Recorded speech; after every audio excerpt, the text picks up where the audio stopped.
It was when the Pharisees heard that Jesus had silenced the Sadducees that they came together, and that one of them, to disconcert, says some versions, and then this particular version read from this morning said, to test Jesus, ask him, which is the greatest of the commandments.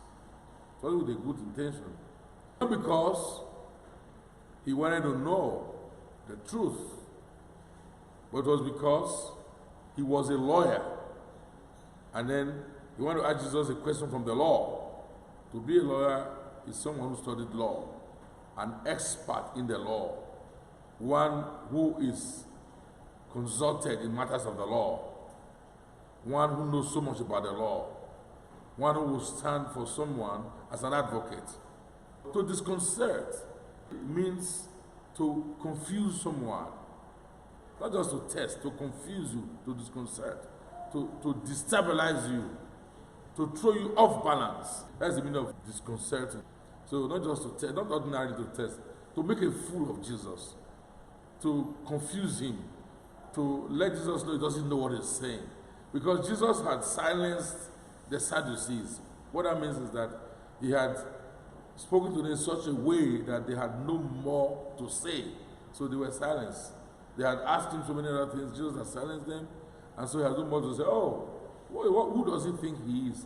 I am a lawyer. I'm going to disconcert him. I'm going to test him. I'm going to confuse him. I'm going to throw him off balance. I'm going to fool him.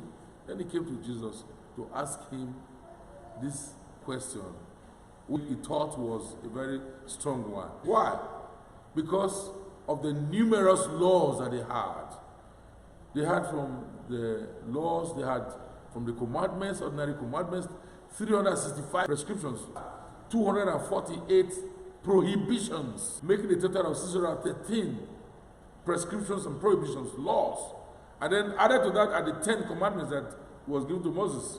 So we're talking about 623 commandments that we're talking about. So he asked Jesus, of all these, which is the greatest? You see the way Jesus responded? Jesus didn't say, wait, let me think. Who now proved stronger? Because Jesus just said to him, this, but the first one is this. Love the Lord your God with all your heart, with all your mind, with all your soul. He said that is the first one and the greatest one. Then you love your neighbor as yourself. Finish. He says on these two commandments depend all the other laws and prophets, every other commandment. Think about it. What commandment do you have that does not emanate from the two commandments that Jesus talked about? What commandment do you have that does not originate, that does not hinge on what Jesus said?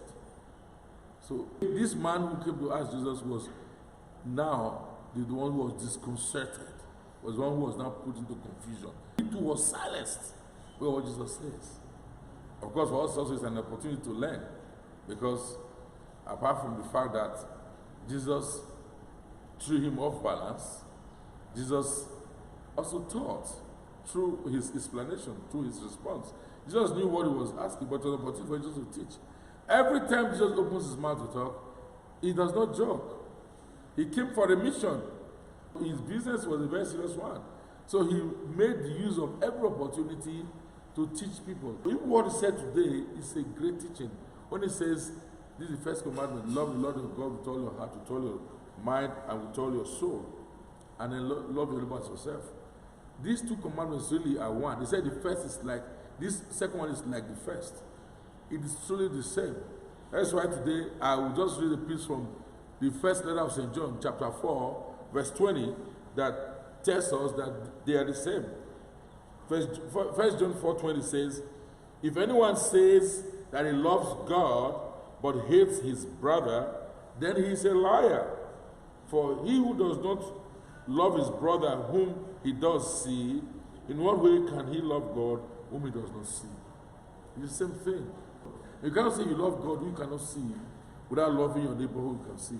Because to show that you love God, you love your neighbor, because God is a creature of God. And God requires us to love our neighbors. And Jesus says, he gives us the commandment to love our neighbor as ourselves. So when you refuse to love your neighbor, you are disobeying God who has said love your neighbor. So if you truly love God with your soul and your mind and your heart, You obey him because he says, love your neighbor. So when you love your neighbor, then you are obeying God and loving God. That's the meaning.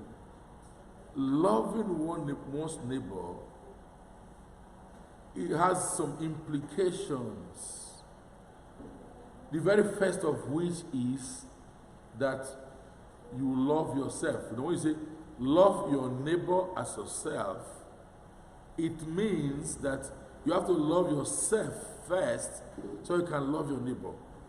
Because yourself now becomes a parameter or yardstick, a measuring line or rod for loving your neighbor. If you don't love yourself, you can't love someone else. You have to love yourself. If you love yourself, then you know what is love and what is good for you, then you know what is good for your neighbor. So when we talk about loving yourself, it means you do that which is good to yourself. What that means invariably is, if you like anything, you will know that someone else likes it too. If you know what is good for you, you know it is good for someone else. So if you know what will be done to you that will be good for you, that will really like, that's what you do to others. But something you do not like, don't do it to other people. If you keep some money now, someone steals it and you come and it's stolen, you'll be angry, you'll be sad because your money is stolen, your property is stolen. You'll not be happy. Because you don't like that, you won't do it to your neighbor. Because you know your neighbor will be sad. But we also have a boundary. When we say love yourself, it doesn't mean you overlove yourself. When you overlove yourself, you know the matter to love your neighbor. So all these things have their boundaries. We have to be very careful. Yesterday we had a story of the people who worked in the vineyard who were called at different hours. Those who were called earlier were angry and were paid the same amount of money. Those who were called later. If they really loved their neighbor, they would have been angry. They would have been happy for them that they had received the same amount of money. But because they didn't have that love for their neighbor, that's why they were angry and their neighbor were receiving as they received. Same story with the man who had a rich harvest. His problem was that he loved only himself. He didn't remember his neighbor. He didn't remember the poor. If he had said, okay, this thing I'm going to share with the poor, I'm going to share with my friends, and he would have been a very good man. So we must remember that these teachings of Jesus hinge on all of this. They cut across all of it.